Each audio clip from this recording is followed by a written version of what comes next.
UP के उन्नाव में एक बड़ा हादसा हुआ है। इस हादसे में 18 मुसाफिरों की जान चली गई जबकि कई घायल हैं। यह हादसा आगरा लखनऊ एक्सप्रेसवे पर उस वक्त हुआ जब बिहार से दिल्ली आ रही एक बस ने दूध के टैंकर को टक्कर मार दी। यह भीषण टक्कर करीब सुबह 5 बजे हुई। यूपी के सीएम योगी आदित्यनाथ ने हादसे पर संज्ञान लेते हुए फौरन ऑफिसर्स से कहा है कि वो मौके पर जाएं और जायजा लें। सीएम ने मृतकों के परिजनों के प्रति संवेदना व्यक्त करते हुए अधिकारियों को राहत काम में तेजी लाने का निर्देश दिया है। घायलों को उन्नाव से बंगरमाऊ अस्पताल में दाखिल करवाया गया है। जो लोग ज्यादा सीरियस हैं उन्हें लखनऊ रेफर किया गया है।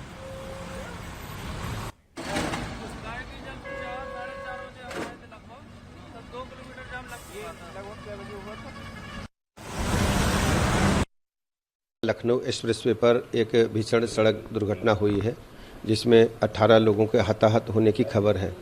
19 लोग घायल हैं। सभी को उन्नाव डिस्ट्रिक्ट हॉस्पिटल ले जाया गया है। वहां घायलों को उच्च स्तरीय अस्पतालों में शिफ्ट किया जा रहा है। उन्नाव के आसपास के सभी हॉस्पिटल्स को अलर्ट मोड पर रखा गया है। केजीएमयू के ट्रामा सेंटर को भी अलर्ट मोड पर रखा। हम यहाँ स्वयं पहुँचकर सारी व्यवस्थाएं किए हैं और कानपुर के भी सभी हॉस्पिटल्स जो टर्सरी केयर के हैं उनको भी अलर्ट मोड पर रखा गया है। जैसे ही घायल पहुँचे उनको उच्च कोर्ट की चिकित्सा व्यवस्था मिले। इसके साथ ही ज़्यादातर जो इंजर्ड लोग हैं और दुर्घटना से संबंधित लोग हैं बिहार के हैं, तो बिहार की सरकार से भी हम लोग संपर्क में हैं। पूरे घटना के कारणों की जांच के बाद हम कह पाएंगे, लेकिन अभी तत्काल ये है कि घायल जो हैं उनको हम तत्काल उच्च कोर्ट की चिकित्सा व्यवस्था उपलब्ध कराएं, ये हमारी जिम्मेदारी है। बहुत ही भीषण सड़क हादसा था जिसकी तस्वीरें दिल दहला देने वाली है। यह हादसा उस वक्त हुआ जब बिहार के सीतामढ़ी से दिल्ली की तरफ जा रही डबल डेकर बस दूध के टैंकर से जा टकराई। यह भीषण हादसा सुबह करीब 5:15 बजे उन्नाव के गढ़ा गांव के पास हुआ। बताया जा रहा है कि बिहार के सीतामढ़ी से दिल्ली की तरफ जा रही यह बस ओवरटेक करने की कोशिश कर रही थी और इसी प्रयास में टैंकर से जाकर टकरा गई। टक्कर के बाद ये बस पलट गई। रिपोर्ट के मुताबिक ये टक्कर इतनी भयानक थी कि इस बस टैंकर को चीरते हुए आगे निकल गई। हादसे पर प्रधानमंत्री ने भी दुख जताया है और मारे गए लोगों के परिजनों के लिए मुआवजे का ऐलान भी किया है। प्रधानमंत्री राहत कोष से हादसे में मारे गए लोगों के परिजनों को 2-2 लाख रुपए की मदद राशि देने की घोषणा की गई है। साथ ही घायलों को 50,000 रुपए की मदद देने का भी ऐलान किया गया है।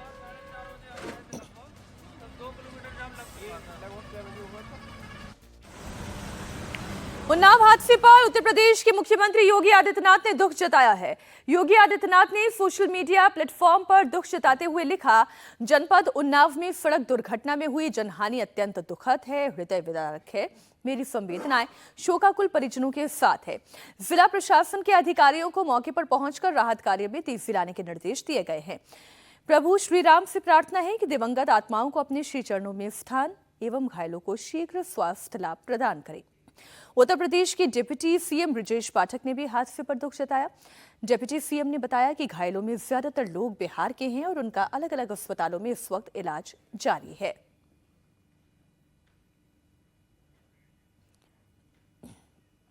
आपको जानकारी दे दें, यह भीषण सड़क हादसा उस वक्त हुआ जब ये double decker bus over speed कर रही थी और ओवरटेक करने के भी प्रयास में थी और इसी प्रयास में जैसे ही टैंकर को ओवरटेक करने की कोशिश की, संतुलन बिगड़ा और फिर इस टैंकर से जबरदस्त टक्कर हुई। ये टक्कर इतनी भीषण थी कि लोग बता रहे हैं कि बस टैंकर को चीरते हुए आगे तक जा पहुंची। आगरा लखनऊ एक्सप्रेसवे पर एक भीषण सड़क दुर्घटना हुई है जिसमें 18 लोगों के हताहत होने की खबर है। 19 लोग घायल हैं। सभी को उन्नाव डिस्ट्रिक्ट हॉस्पिटल ले जाया गया है। वहां घायलों को उच्च स्तरीय अस्पतालों में शिफ्ट किया जा रहा है। उन्नाव के आसपास के सभी हॉस्पिटल्स को अलर्ट मोड पर रखा गया है। केजीएमयू के ट्रामा सेंटर को भी अलर्ट मोड पर रखा। हम यहाँ स्वयं पहुँचकर सारी व्यवस्थाएं किए हैं और कानपुर के भी सभी हॉस्पिटल्स जो टर्सरी केयर के हैं उनको भी अलर्ट मोड पर रखा गया है। जैसे ही घायल पहुँचे उनको उच्च कोर्ट की चिकित्सा व्यवस्था मिले। इसके साथ ही ज़्यादातर जो इंजर्ड लोग हैं और दुर्घटना से संबंधित लोग हैं बिहार के हैं, तो बिहार की सरकार से भी हम लोग संपर्क में हैं। अब उन्नाव सड़क हादसे पर सीएम योगी ने दुख जताया है, लेकिन विपक्ष अब इसे सियासत का मुद्दा बना रहा है। उन्नाव हादसे को लेकर अखिलेश ने बीजेपी सरकार पर निशाना साधा। अखिलेश ने इस हादसे के लिए सरकार की लापरवाही को जिम्मेदार बताया। अखिलेश ने ट्वीट करके लिखा है कि लखनऊ आगरा एक्सप्रेसवे पर हुए हादसे में 18 लोगों की मौत का कारण बीजेपी सरकार की लापरवाही है। ये वो ट्वीट हम आपको दिखा रहे हैं जो अखिलेश यादव ने किया है, जिसमें अखिलेश यादव ने ये लिखा है कि इसके पीछे जिम्मेदार भाजपा सरकार की लापरवाही है। अब क्यों कह रहे हैं अखिलेश यादव? वो ये कह रहे हैं कि एक्सप्रेसवे पर विशेष पार्किंग जोन की व्यवस्था होते हुए भी कोई वाहन बीच रास्ते में क्यों खड़ा हुआ था? सीसीटीवी के लगे रहने के बावजूद भी वो वाहन खड़ा हुआ था, यानी कि टैंकर खड़ा हुआ था, तो कैसे जानकारी नहीं मिली? क्या सीसीटीवी काम नहीं कर रहे थे? हाईवे पर पुलिस कहां थी? ये सवाल अखिलेश यादव ने उठाया है। क्या नियमित पेट्रोलिंग नहीं हो रही थी? ये सवाल अखिलेश यादव की तरफ से उठाया गया है। इस हादसे के बाद हाईवे एम्बुलेंस सर्विस कितनी देर में पहुंची और हताहतों के संबंध में उसकी भूमिका क्या रही, यह अखिलेश यादव जानना चाहते हैं। यानी आप ये समझिए कि अखिलेश यादव इस हादसे के पीछे योगी सरकार को जिम्मेदार ठहरा रहे हैं और वो ये कह रहे हैं कि हादसा हुआ है तो इस वजह से हुआ है क्योंकि सड़क पर वाहन खड़ा हुआ था, सीसीटीवी लगे होने के बावजूद भी ये जानकारी क्यों नहीं थी और कैसे तेज रफ्तार एक बस इस टैंकर से जाकर टकरा गई। इसके बाद देखिए मायावती का भी बयान इस पर सामने आ गया है। मायावती ने लिखा है कि ऐसी दुर्घटनाओं में लोगों की मौतों को रोकने के उपाय जरूर किए जाएं। मायावती ने कहा है कि लखनऊ आगरा एक्सप्रेसवे पर स्लीपर बस और टैंकर की जोरदार भिड़ंत में 2 महिलाओं, एक बच्चे सहित 18 लोगों की मौत, लगभग 20 लोगों के गंभीर रूप से घायल होने की घटना अति दुखद है। गहरी संवेदनाएं उन्होंने व्यक्त की हैं और यह कहा है कि ऐसी दुर्घटनाओं में लोगों की मौतों को रोकने के उपाय जरूर किए जाएं। यानी कि मायावती ने यहां पर किसी को जिम्मेदार तो नहीं ठहराया है, वो ये जरूर कह रही हैं कि भविष्य में ऐसे हादसे ना हो, इसके लिए उपाय किए जाएं। अखिलेश यादव सीधे सीधे तौर पर योगी सरकार को इस हादसे के लिए भी जिम्मेदार ठहरा रहे हैं। आपको बता दें कि आगरा लखनऊ एक्सप्रेसवे में 302 किलोमीटर का ये लंबा एक्सप्रेसवे है, जिसमें 6 लेन की सड़क है। 24 घंटे ड्यूटी पर 200 सुरक्षा कर्मी तैनात रहते हैं। जिन अव्यवस्थाओं की बात यहां पर अखिलेश यादव कर रहे थे, वो अव्यवस्थाएं कितनी है या व्यवस्थाएं कितनी है, ये हम आपको बता रहे हैं। 24 घंटे ड्यूटी पर 200 सुरक्षा कर्मी तैनात रहते हैं। इमरजेंसी के लिए 30 एम्बुलेंस तैनात रहती हैं। हर 30 किलोमीटर पर एक एम्बुलेंस की तैनाती इस एक्सप्रेसवे पर रहती है। खराब गाड़ी हटाने के लिए 10 रिकवरी क्रेन है। एक्सप्रेसवे पर 24 घंटे पेट्रोलिंग की जाती है। यूपी पुलिस की डायल 112 वाली 19 गाड़ियां इस हाईवे पर तैनात रहती हैं। अब अखिलेश यादव अगर सवाल खड़े कर रहे हैं तो उन सवालों में कितनी सच्चाई है? विशाल मेरे सहयोगी हमारे साथ जुड़े हुए हैं। विशाल, जरा बताइए, हादसा हुआ, 18 लोगों की जान चली गई, कई लोग घायल हैं, 4 गंभीर रूप से घायल बताए जा रहे हैं, लेकिन जो दावा अखिलेश यादव ने किया है उसमें कितनी सच्चाई नजर आ रही है?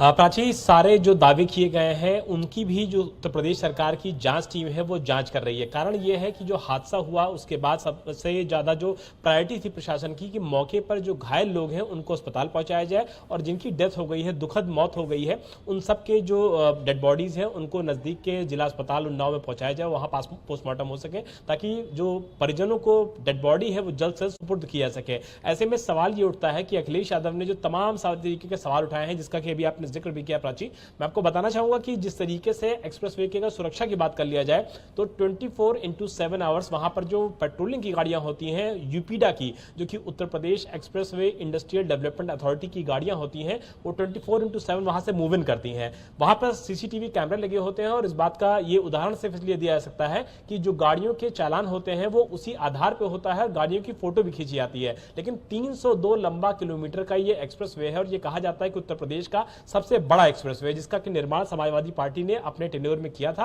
और उसके बाद ही लगातार एक्सप्रेसवे चल रहा है। लेकिन यह कहा जाना कि वहां पर सीसीटीवी काम नहीं कर रहे थे, यह पूरी तरीके से गलत है। सीसीटीवी वहां पर काम कर रहे थे, मॉनिटरिंग बिल्कुल की जाती है, लेकिन किस वजह से यह हादसा हुआ है, इस पूरे मामले की सीक्वेंस ऑफ इवेंट को जानने के लिए जो आगरा जिला एडमिनिस्ट्रेशन है वो जांच कर रहा है। लेकिन पहले सबसे बड़ा जो अधिकारियों के लिए चैलेंज होता है वो मौके पर राहत और बचाव कार्य होता है। राहत बचाव कार्य के बाद इस पूरे मामले की जांच भी होगी, इन्वेस्टिगेशन भी होगा और अगर कोई भी दोषी होगा, सरकार का बिल्कुल साफ कहना है कि कोई भी दोषी होगा तो उसके खिलाफ हम कार्रवाई करेंगे। लेकिन ये कह देना कि पूरी तरीके से वहां पर कोई चीजें काम नहीं कर रही थी, सरकारी व्यवस्थाएं पूरी तरीके से खत्म हो चुकी थी, शायद अतिशयोक्ति है। और इस अतिशयोक्ति से शायद किसी को भी बचना चाहिए, क्योंकि मौके पर सीसीटीवी कैमरे हैं। एक दावा जो अखिलेश यादव कर रहे हैं विशाल, उस दावे के बारे में भी बताइए, क्योंकि जानकारी तो यह है कि बस ओवरटेक करना चाहती थी दूध के इस टैंकर को। क्या ये टैंकर खड़ा हुआ था या ये भी तेज रफ्तार में था? इसके बारे में कोई जानकारी है?